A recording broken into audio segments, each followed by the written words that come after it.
Michael said he could do it. Oh, like 5 minutes ago, you mean? Oh,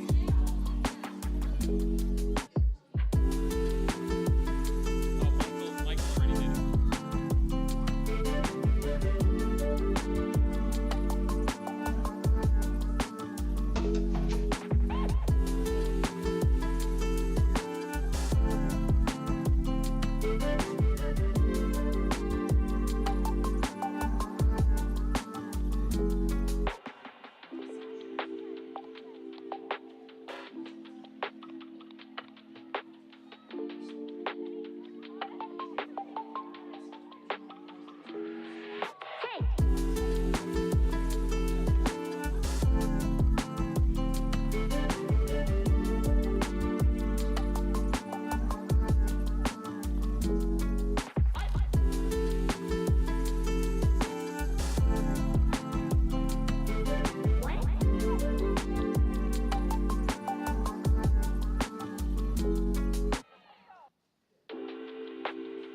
We are streaming, so whenever you're ready.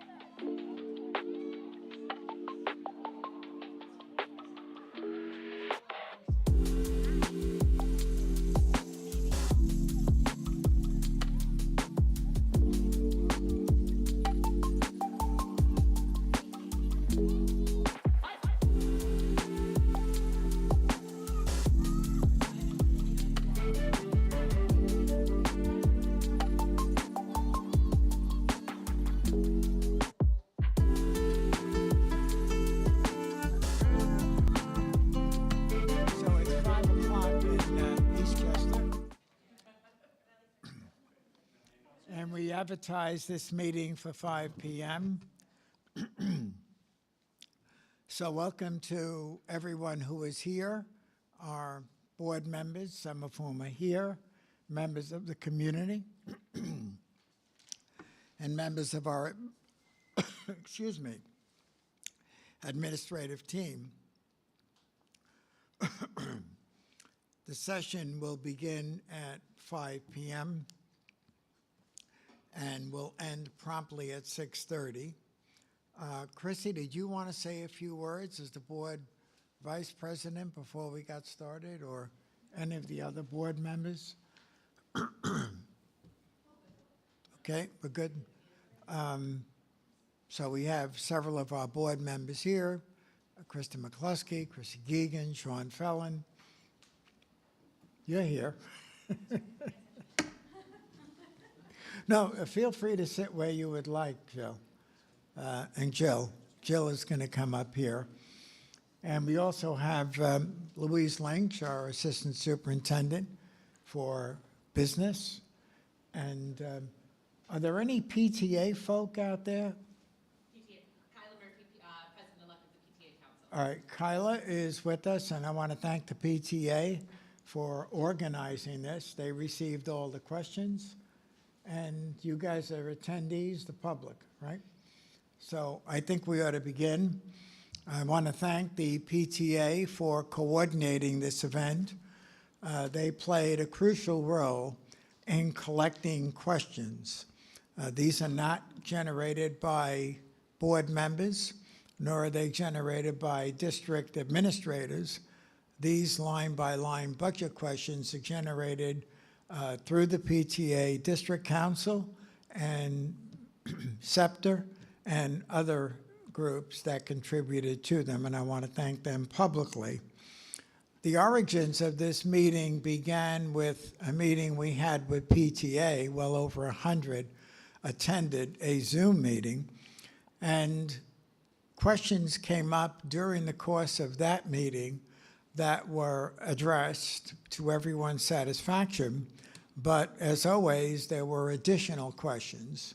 So the recommendation was, on our part as the district, well, we don't want to leave any unanswered questions, so tonight's purpose is to try and clean up any unanswered questions there may be, because the board is expected to have a public budget review tonight, and we thought this was a great preview to making that happen and be fruitful. So let me start with the questions. I did make a commitment to move through these expeditiously, and then leave the floor open to any questions that may come in, either from the floor or streaming. One of the issues, rightly so, is state aid. And the question is, where are we with state aid? And let us know precisely what revenues we received and the accuracy of them. So if you recall, when we began this process, we complained rather loudly with almost every other district in New York State that the governor was not treating us fairly nor equitably. And the word got throughout the state from Eastchester, amongst other districts, to both the Senate and the Assembly, who shared our view. At the time, we lost $429,000. We did not think that that was rightful. Part of that loss was due to Save Homeless, which means that a district will receive no less funds the following year than they do the current year because of a slight change in enrollment. We did have a slight change in enrollment, but very slight, and so slight that we're not changing our staffing patterns. In fact, we're adding a teacher for next year. So through the good graces of the Senate, the Assembly, and all those who called Albany, and we thank our residents for the work they've done together with our school board, the governor did restore $231,000, and that was by restoring the Save Homeless provision. However, the governor refused to increase the inflationary factor from her number, 2.4%, to what was the statutory number originally proposed within the budget of 4.1%, a much more realistic number for those who shop in grocery stores and pay Con Ed bills. Anyway, the question is, how can we make up that shortfall? We're looking at two avenues for doing that. One avenue is that you recall in the PowerPoint presentation, when we discussed revenue, we made a profound head bow to the Fed. The Fed continues at 5.5% interest. We have substantial monies we're investing based on the capital project and other monies in the district before you spend them. And maximizing that capacity as we go through June 30th into next school year, we believe that $200,000 can be absorbed by additional money in interest. A second pathway we're looking at, because it's always important to have a fallback. We don't think rates are going to drop dramatically, but we're not monetarists and we're not on the Fed.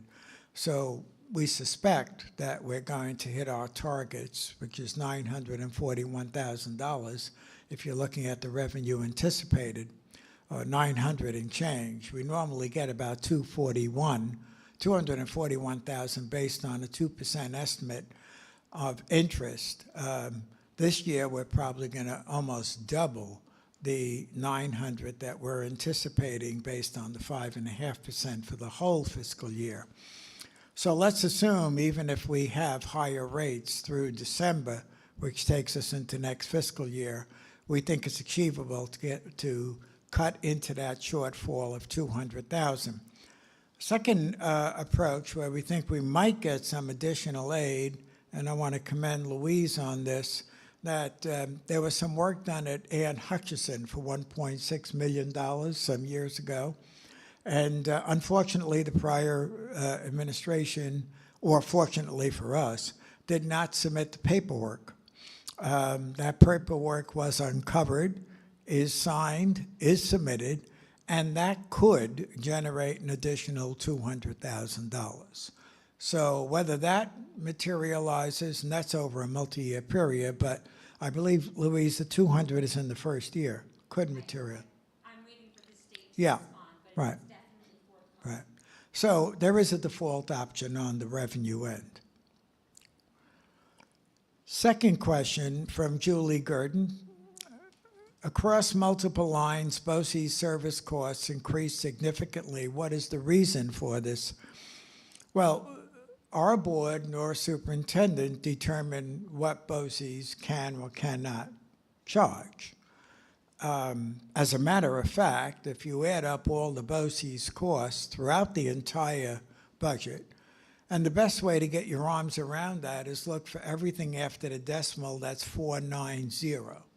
That is your BOCES code. So whether it's 1600.490 or 1000.490 or pick your number, 2110 instruction .490, that's your BOCES.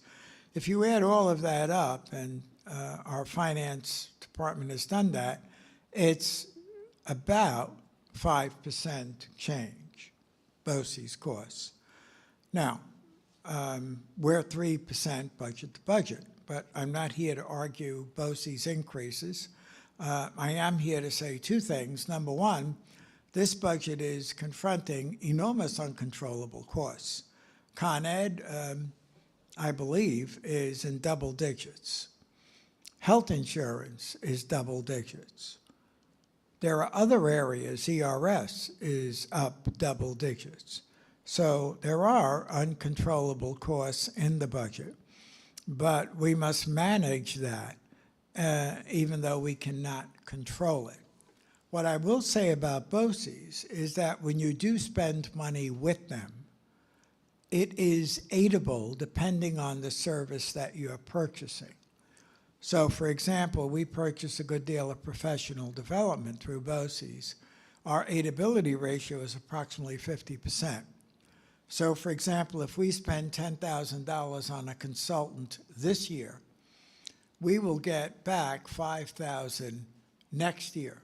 So it's not revenue that comes in the year that you spend it. It's revenue that's generated for a following year.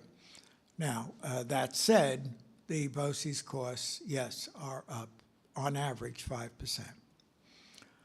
There was a question again from Julie about line item clarification. Inquiring about the new signs that are outside the middle and the high school and what specific expenses are on that line this year or the corresponding line for this year.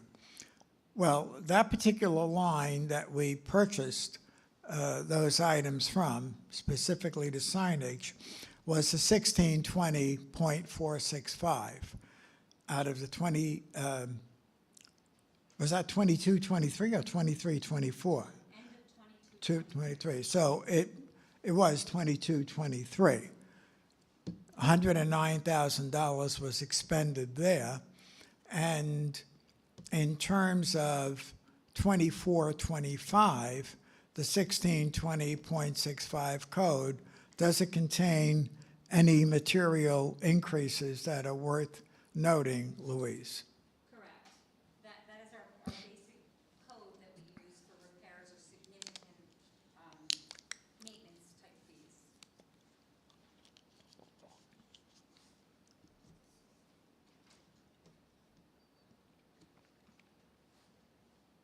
Yeah, in the current year, we have $398,000 there, and we are proposing $250,000. So it's actually a reduction.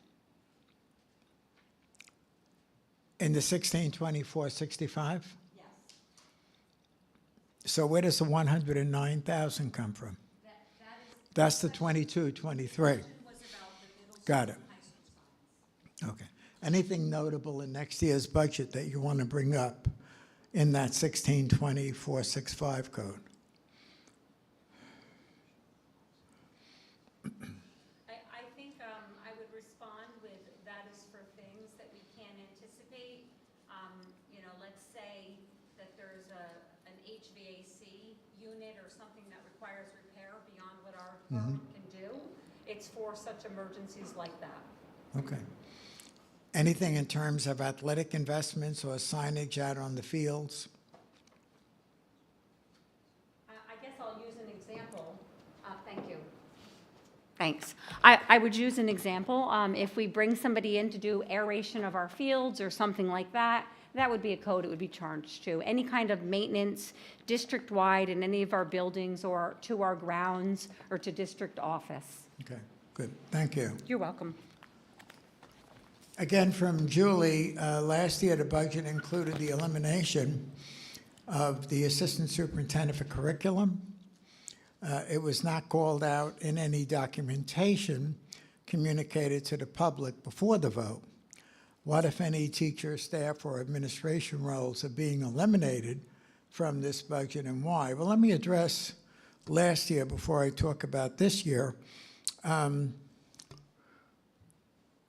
The simple answer is that I repeatedly addressed issues during the budget process that our administrative commitment was too high. The number was 11%. And on 3 separate occasions that I recall during the budget presentation a full year ago, I indicated that we needed to take a hard look at our administrative staff. I am pro-administration, I'm pro-teacher, I'm pro-everybody. But part of my job is to take a hard look and say, where can we cut? In my view, whether it's before the budget, after the budget, or on the budget night, if I see something that I think we could do better, less expensively, I'm obligated to report that to the board and make a recommendation. That particular position had 2 directors reporting to it, and it still does. A Director of Humanities, Dr. Susan Chester, and Irene Iannuzzi, a STEM director. The prior year, the year I arrived, before I arrived, the district decided, and I'm not questioning it, I think the world of assistant principals, to add 3 assistant principals at the elementary schools. So there is an incremental growth in administration that prompted the 11%. Anybody who understands finance, teaches finance, or practices finance in educational circles knows that a magic number for your administrative costs should never exceed 10%. We were 1% above that. Right now, if I'm not mistaken, I think we're at 9.4%. So what did we do? We said, well, the superintendent can handle curriculum with Dr. Chester and Irene Iannuzzi, and we've been doing that rather well this year, we think. We've brought our administrative costs down to 9.4% projected into next school year. And there is a reclassification of certain funds out of that budget, the 2000 budget that we're talking about, 2010 to be specific. There were monies that were there that had been budgeted that we believe now should be reclassified to technology or in-service training or other areas. So any adjustments in that budget were caused by the points I'm trying to make here, not replacing the position, keeping the percentage below 10%, and putting a number of dollars into technology or in-service training. So when you look at that particular line, if I'm not mistaken, we do show a decrease for next year from the 22-23 year. Question from the PTA Council about teacher administrative attrition. Now again, that would be in your 2010 code and your 2070 code if you're looking at those codes. Provide more clarity on the budget for the administrative teacher attrition plan. What are you doing for recruiting, training, retention, market rate, salaries, etc.? It was mentioned that it was included in the budget, but please confirm where in the budget it is included.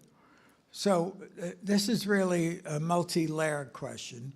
Let me start by saying that 2 administrators are retiring, 15 teachers are retiring, 5 teaching assistants are retiring, and 5 CSEA members are retiring.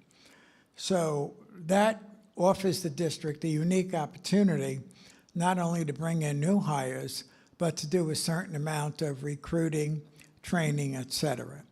if you look at the 2010 code, we have budgeted a certain amount of training and mentoring there. Your 2070 code is your in-service code, and there's $287,000 in that particular code for in-service and for mentoring.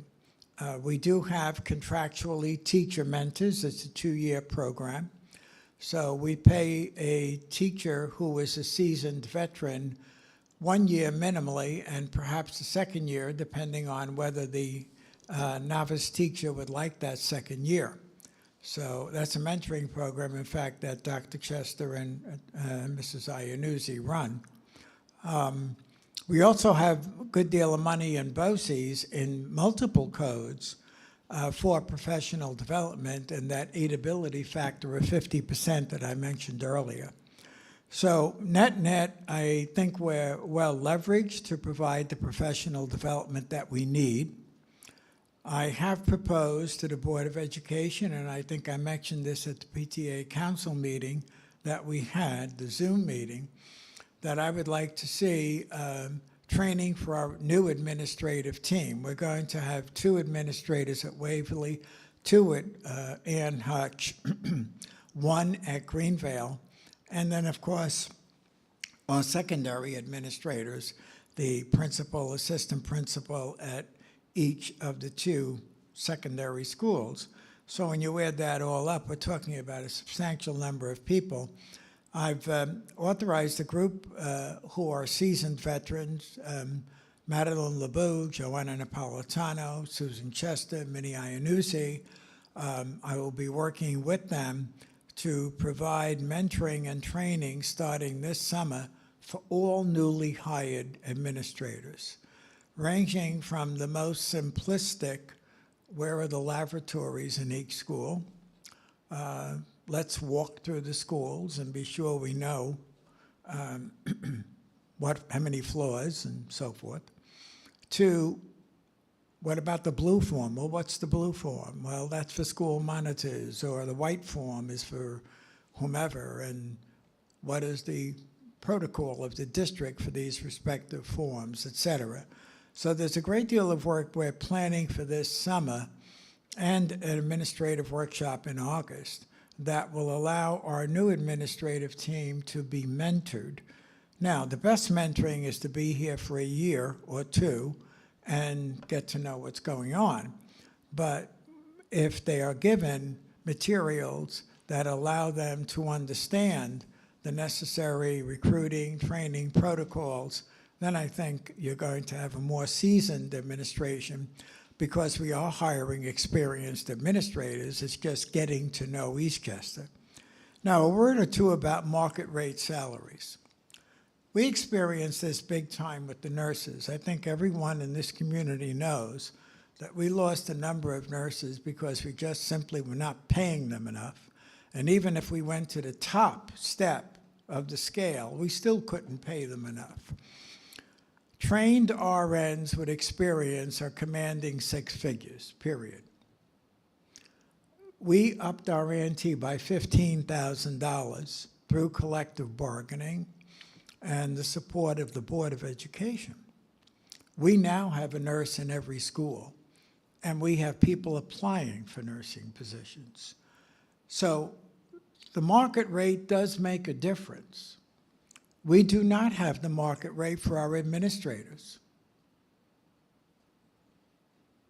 We're at the median. Now, the median is an okay place to be. It's better than being at the bottom quartile or the quartile beneath. But if you can stretch a little bit and get into one of the upper quartiles, not necessarily always the top, but if you can stretch a little, I think then you are talking about market rates that are able to address commanding salaries that would not be a necessary reason for an individual to leave. We have one administrator leaving for an increase of $25,000. We just are not able to meet that. We have other administrators who are going into principalships that pay more than we're currently paying our principals who have years of experience. Bedford is hiring principals at $180,000. Now, I'm not in any way suggesting that those who drew up contracts in the past did not do well. I'm simply suggesting we live in a dynamic society, and we have to meet the market where it is, and we can't be fighting market forces and assuming that everyone is going to stay put. Now, salary is important. Geography is important. If someone lives way up north and they're traveling an hour and a half a day, oh, and by the way, they have 2 young children, that's not the best situation for a mom, or maybe even for a dad. So there are many issues that filter into the personnel retention model. But I'd say some of the strongest ones are certainly, are you paying your staff adequately? Are you recruiting properly? And are you training them effectively? And I think we can meet those goals going forward. Question was raised by Aaron Baker. Function 2060, line 490. This looks to be a new expense. Are these services something that are new? Or could you please explain what testing is being performed? Well, as a matter of fact, it is not new. I'll let Louise say a word about reclassification on this one. It's simply moving a certain amount of money of testing from one line to another. Louise? Thank you. So school districts in New York State follow something called the Uniform System of Account Codes, and frequently that changes. And when I came to Eastchester, I realized that we were not utilizing the function A2060, which is evaluation, assessment, and it's really the statewide testing. So previously, that was in code 2010, which is curriculum and instruction. And while they're correlated, you know, there's a lot of hype about our testing, and I think it's important for us to report it properly so we can monitor what we're spending on it. So that $58,000 was previously in the 2010 490 code. It's a BOCES expenditure, and I'm just realigning it.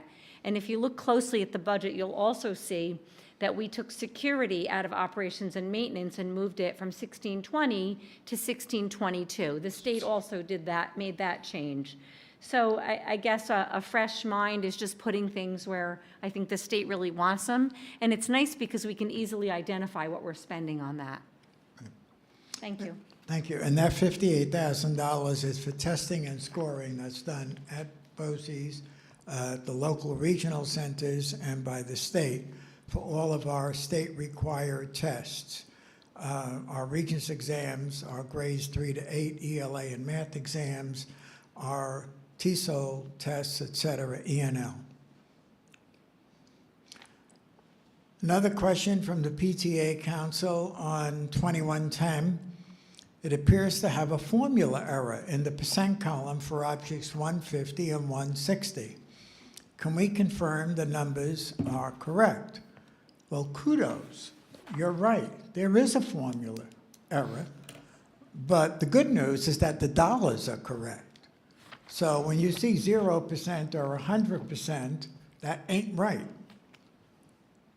But the dollars are correct. And that's important. So the total formula in terms of dollars is correct, and we will correct those numbers on the draft that we put out on May 7th. Okay. Louisa, do you want to say anything more about that? Yes, so I just was sharing this with Sean when I walked in. Eastchester does something slightly different than what most schools in New York State do. Most schools use a software platform called either Envision or WinCap. And what's required in the state budget is you have to put the proposed budget dollar amounts alongside of the prior year and show the percentage change and the dollar change.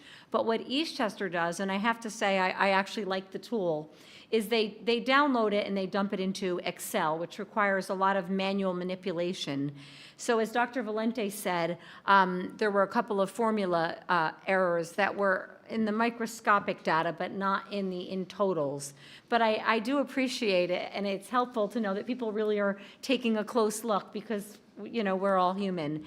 But so I appreciate that, and the copies I shared this evening I have corrected, and now that I have a secretary, she's looking at the document very thoroughly, and we've already uploaded that to the website. But if we change it, you'll notice that in all my documentation, I date it, so always look at the most recent, please. Thank you. You're welcome. Next question from both Julie and Erin. Why is there a 100,000 or a 10% reduction in the 2810.150 guidance? Is it because positions were eliminated? Does this represent 1 or 2 FTEs? The short answer is that no, we're not eliminating a guidance position. By the way, we're adding a guidance position. We did have a retirement out of that position. And I want to say a word about the viability of an incentive retirement program. This was not done without a specific plan in mind. The plan was to reduce overall personnel costs over the period of 3 years that we agreed to this plan. And in the process, to use the savings not only to keep the budget at a 3% increase, but the tax cap where it belongs, the tax levy increase under the cap, or 0% last year. So if you look at departing teachers who are resigning, when you add in all of the monies that they were earning in their last few years, you're looking at somewhere between $130,000 and $150,000. If we are hiring individuals at a lesser rate in the 85 to 90 range, even the most conservative math would be you're saving $40,000 or more per teacher, but let's use $40,000. If 10 teachers retire, you've now recouped $400,000 out of next year's 2110 or 2800 code. And if a double number, which we enjoyed, retired, then you can double that amount of money. So there was a retirement that did allow a good deal of movement in terms of rebudgeting for that position. And we are looking at the additional guidance counselor, new position, who will be doing work for us in special ed as well as in transition counseling. So we may want to look at aidability from the state and budget portions or a part or whole of that guidance position within those areas. Did you want to comment on those codes? No, that's a great explanation, because what we always try and do is we try and, where things are gray, you know, maybe they're doing some student support services, transition services, but if they're dealing with our PPS population, we may be able to generate some state aid. So we're always looking to maximize our return on our investment. Yeah, and for the record, as a matter of fact, we've already hired a replacement for the retiring teacher, and we have hired the new guidance position. That may be on tonight's agenda. We have a question from Julie on psychologist services. That's your 2820 functional code. It looks like there could be an error here. Increase totaling 135, line items above only total 90. What is the correct number and what does it represent? Now, is there a formula error there? No, I see that the 23-24 number was supposed to be updated and it wasn't. The $135,000 number is correct, and the figures, which we were just discussing on the bottom of the presentation, should be modified. Do you have your slides with you? The ones that had the notes on them? I do. Yeah. We can just speak. So those, Michael did not make this change? I don't see the change in there. Okay. Maybe Robert can make it before the end of the evening. Here's my set. Yeah, I think that would have the new numbers as of 4:30 this afternoon, right? Yeah, we made this change. Psychologist, 2820. Yeah, let me just, that doesn't have the handwritten notes I wrote on it. Let me. So in 2820. Yes, right here, Louise. Oh, I'm sorry. So the 2324, oh, okay. The 2324 figure Yeah. should be 1,342,679, and the dollar change is the 135,093. And the 2223, by the way, is also $1,079,110. So it is still a 10% change, but the figure stated in 2324 was off. Thanks. You're Oh, welcome. look at that. It was changed, it just didn't reload. Okay, It didn't reload, is that it? so we're doing last minute changes and that, Well, there you go. beautiful. Thank you. Thank you, Robert. So these are the numbers that will be on the website as of tonight, not the incorrect numbers, right? Correct. Yeah, okay. Any other questions on this item? I think we covered this one. Question from Julie Gurdon. Was the social worker role eliminated? Well, I don't like to use the word eliminated. We did not replace the social worker. We chose to replace the social worker with other types of services. And if Dr. Stowell were here, he would talk to the need for more K-12 psychological support. And I would like to talk to the fact that we're looking at a mental health clinic on campus for next year. And part of the service level there would include social worker and other therapeutic services. We're working collaboratively with Michael Orth from the Westchester County Department of Mental Health, and we're working with agencies to put in place innovations in terms of a mental health clinic on campus. We estimate that there could be 30 to 35 families in Eastchester who could take advantage of this, and the related Medicaid money restorations that would come. So we think it's a good move for the community and broadens our reach in terms of the level of services to be provided. We also, as I said, have increased our psychological support and services, and we did increase an additional one net new guidance counselor.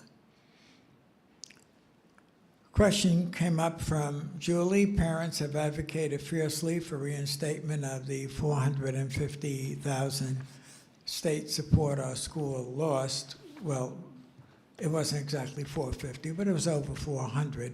Why is almost half of that amount going to athletics? Well, let me try and correct the record in general. The loss of state aid was on a base of approximately $16 million. So you can't attribute to the state aid loss the monies being allocated to a specific line item. As a matter of fact, 16 million is only a portion of our total revenue, and so we have to look at things in its totality. I think we have to renew our commitment to athletics. I don't think we should apologize for the monies we're putting into athletics. And we have those numbers there. Yes, there is a 16% increase in athletics from current year to next year, close to $200,000. When I meet with the folks in athletics, and 800 or more of our students are involved in sports at the middle and high school, I think it's critical and important that we listen to what they're asking for. They're asking for more fields so that we can have more teams. They're asking for more coaches. They're asking for better paid coaches. And that means an investment of money. So unapologetically, we're putting in $200,000. I hope all the parents of athletes out there see that as a sign of the district and the board's commitment to athletics. Now, to be specific, is there something you want to cite in that budget?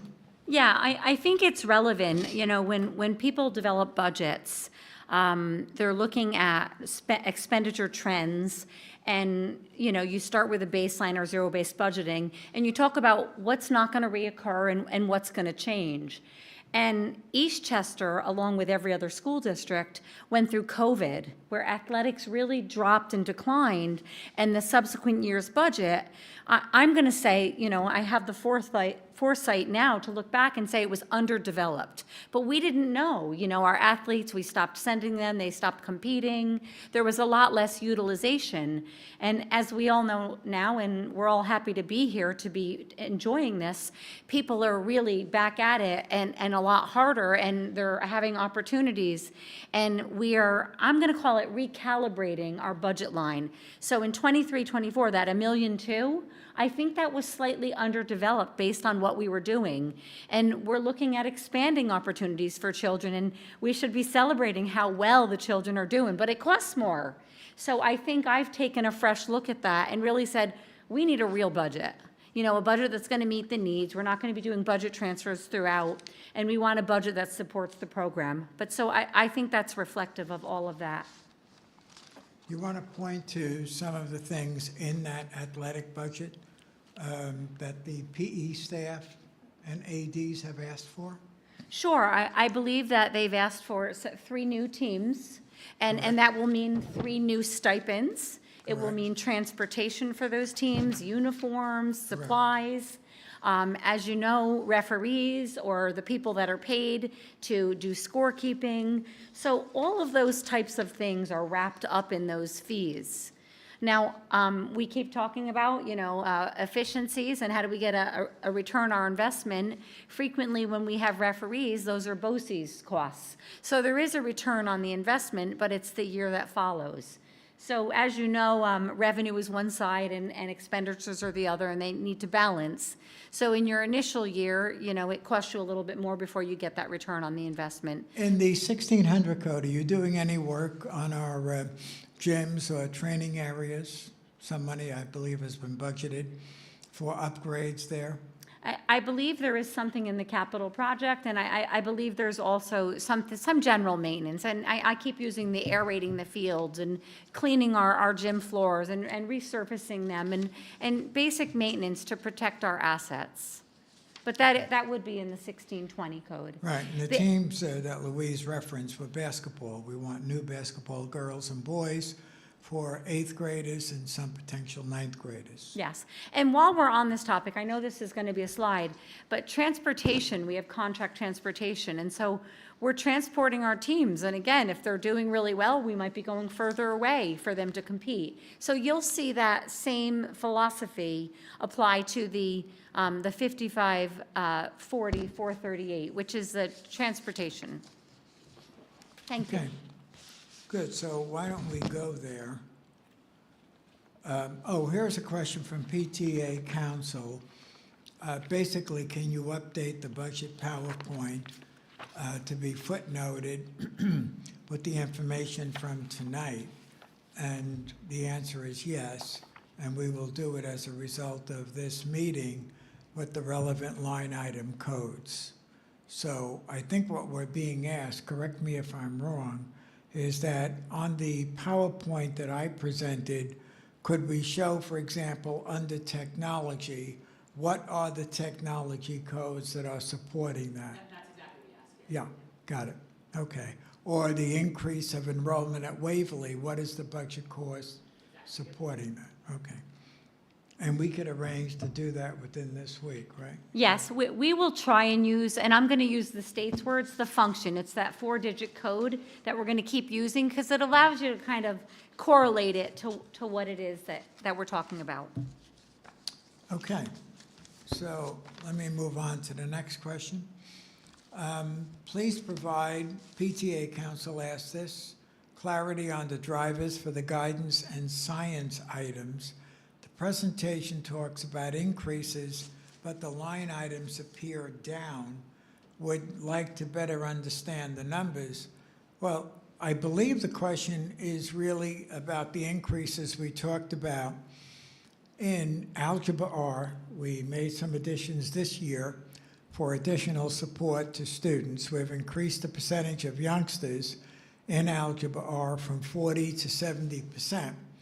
And we didn't do that just by running the program as it was before. We did add a third class for particular youngsters who were academically challenged and need the support. So that adds sometimes a 0.1 for each group of students.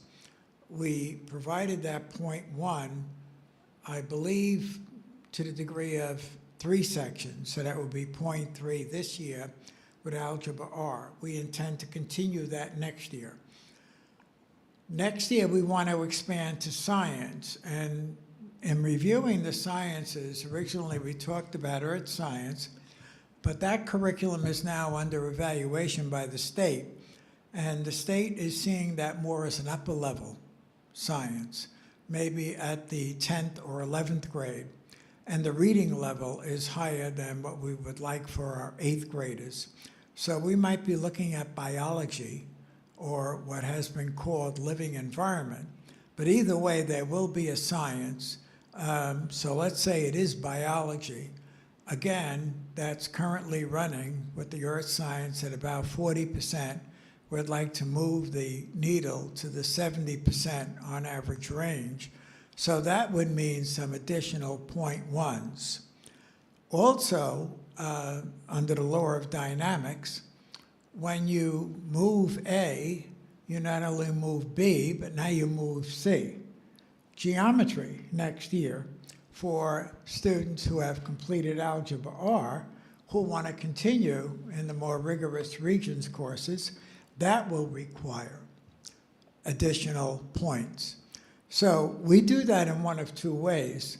We do have the capacity to add a position if it's warranted, but until we see all the numbers later on this month, we don't know. But what we have used is what we call the 6th period assignment. That means if I'm a teacher in, pick your subject, let's pick biology, and I have 5 sections, under the contract, if there's an additional section, then I'm able to pick that up at a certain rate under the contract. That would be an additional 0.2. So for that additional compensation, let's say in the neighborhood of $10,000, I would be picking up support in 2 of those sections. That's one way to look at it. Another way to look at it is to hire a full-time equivalent and see how you would address the staffing from that point of view. I don't want to go too far into the weeds here. I simply want to say that we're committed to supporting, and that would be the 2110 code if you're looking. 2110, both your, well, it would be a 6 to 12 teaching. That's where you would find those monies that would address this particular issue of science. Guidance, I think we talked about through the 2800 code. So we have a question again from Julie. Field and athletic trips represents $100,000 increase over last year. What is the rationale? We now have almost 3/4 of our state support. Well, if you're looking only through the lens of state support, that's an accurate number. But we look through the lens of $16 million in state aid. Oh, and by the way, the total revenue is 105 plus. So we have to look through a larger lens when we're talking about an increase. Secondly, it's unapologetic. I think I spoke to athletics and field trips, and I think Louise addressed the question that with COVID, we did have a diminution of travel. We now, thank goodness, are back to full participation, plus adding teams. So our Forza Iore, $110,000 looks like a big increase from 245 to 356K. Sure, 45%, wow. But the actual dollar amount is not that much. I would call out to you, what did we expend in 22, 23? We expended over $500,000. How we wound up with a budget of 245, I think is a separate conversation we need to have. But that's not for tonight. That's history. So the bottom line is that the 356 we think is a good number, and we think it will address field trips and athletic trips. Now, the PTA does support certain field trips that students do go on, so that is very helpful, but we think this particular number is the right number under the 5546.400 code. Louise, did you want to say anything on that? No, I guess the only thing I'll add, I think you said that very nicely. The only thing I'll add is, you know, we begun developing a budget in December, and that budget spans out a full 18 months. So we have to build in some level of what do we think's going to happen, what teams might move ahead. You know, you have to assume in an optimistic way and plan for the worst case scenario, and I think that's what we've tried to do. I mean, I do hope that next year there'll be less budget transfers. It means that we were more thoughtful and we made good assumptions. Again, on that, thank you. These are estimates. You always talk in budget jargonese of estimates. There is never an absolute number that is going to prove true until you actually pay the bill. Thank you. So we do have a little bit of time. My clock says 5:52. Are there questions? I do, sorry. No, don't apologize. We have time. Do I need a mic or? You want to go up there? Do you want to use the microphone? I just so the people can hear it on the. Yeah.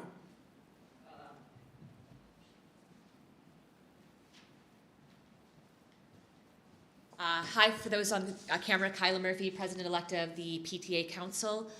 Thank you so much for this session. It has been really helpful, I think for a lot of people, for me at least. But the one question I did want to have a follow-up on, because I think as everyone is aware, there's been a lot of concern about attrition at both the admin and the teacher level, and how do we continue to make Eastchester a compelling place. So I know we talked about the fact that all of that training was in 2010 and 2070, which is very helpful, thank you. And BOCES codes. And BOCES codes, okay. But 2010 is down 262,000 over last year, and even more over 2022-23. And 2070 is down 73,000. Which was 23 was a slight bump over 22-23. But so we're actually budgeting less money for these expenses next year. This doesn't, I understand that with the salaries, there's ins and outs, but this doesn't feel like one of those things. So what are the drivers behind that decrease?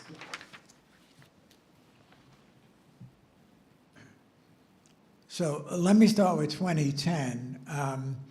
That's where we eliminated a position that was paying in the neighborhood of $220,000. So we just did not replace it.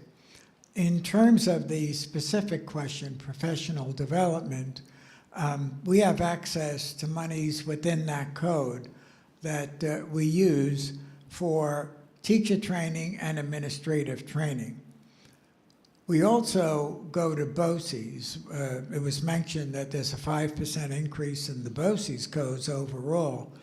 A lot of our training for teachers and administrators is done through BOCES workshops. If you ask our teachers, do you attend BOCES workshops, more often than not, they will say, oh, yes. Some of them are online. Some of them they attend physically. But within those codes, and I don't have a total of all the BOCES codes. I don't know if you have that at the tip of your finger. I want to say it's about $8 million. Okay, so I'm not saying all of that is for professional development either, but I'm saying even if a small portion of that is professional development, and we go there because of that 50% aidability, That's another place where you would find the money for it. A third place that I have not mentioned, but I want to bring it up, the title monies. Not that Eastchester gets a lot, but we get close to about $100,000 in Titles 1, 2, 3, and 4. Some of the monies from the titles, particularly 2 and 4, are dedicated to E&L, teacher staff development, and staff development in other areas, also in the sciences. On top of that, there is what we call the 611 and what is it, 619 for special ed, Yes. correct? And that's the more substantial of the two. A good deal of special ed training and consultant work does come out of that code. Now, a question was asked that I didn't put here, but I want to answer it. A question was asked by a board member and by some PTA members. Are we doing sufficient training for our teaching assistants and our school monitors? The short answer is yes and no. For our teaching assistants, they're members of the teacher unit. They attend all after-school faculty meetings, all professional development, and we've now established a practice where every Monday, pretty much, we're running either a faculty meeting or a PD session. So I think our TAs, I know our TAs are well taken care of. They're members of the teachers unit. I can't say the same for the school monitors. Why not? First of all, school monitors are hourly employees. For them to stay after school, they may have other jobs. They may have other responsibilities. And unless you pay them to stay, what is their reason to stay, unless it's mandated training, in which case we would pay them to stay. So I think we need to do a better job, honestly, with our school monitors. I think we need to look for a way to better train them during the school year, as we do with our teachers and TAs. But that is an area, I would say, of material weakness in terms of professional development that we need to address. I did speak earlier about the administrative approach of creating a mentoring team for our administrators, of seasoned administrators who will be with us next year, and walking our new folks through that training starting this summer.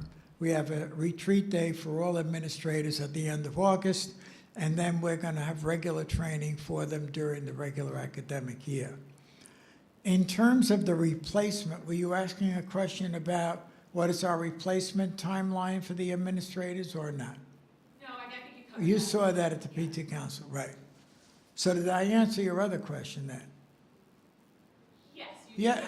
I know. It seems It's counterintuitive that those right. lines are going And you saw the in-service training code, right? The 2070 code? Yes, which is also down.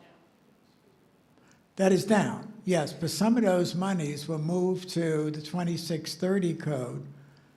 Correct me on that, right? Yeah. Check me? Yeah, We go ahead. spoke about, I'll use the term reclassification, and the one thing I remember very specifically is instructional science kits were dropped into the 2010 line. And I thought, these are for children, this is instructional, it's not administrative, it's not curriculum and instruction, it's not professional development, I'm gonna move these to instruction. And that was a purchase through BOCES. So when I keep using the word recalibrate, we're really recalibrating and putting things where they really belong, in my opinion. So I will say this, I do understand it, it's not necessarily my philosophy, but the Assistant Superintendent for Curriculum and Instruction, when there was a district-wide initiative that was new, it appears to me, remember I'm an outsider looking in, that he put everything in that 2010 code so he could control it and get it implemented in year one. I don't know what he would have done in years 2, 3, and 4, but I think that was his way of ensuring that, like, this is my baby and I want to make sure we get it.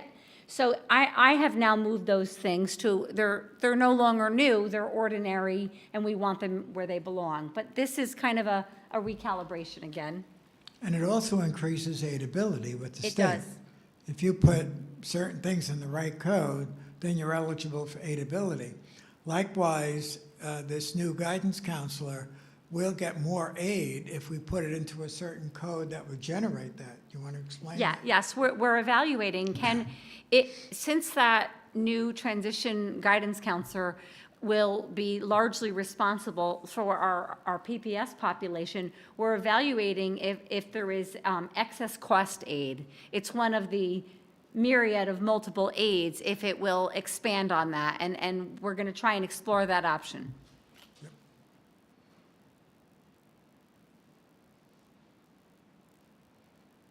Are there any other questions that any board members have?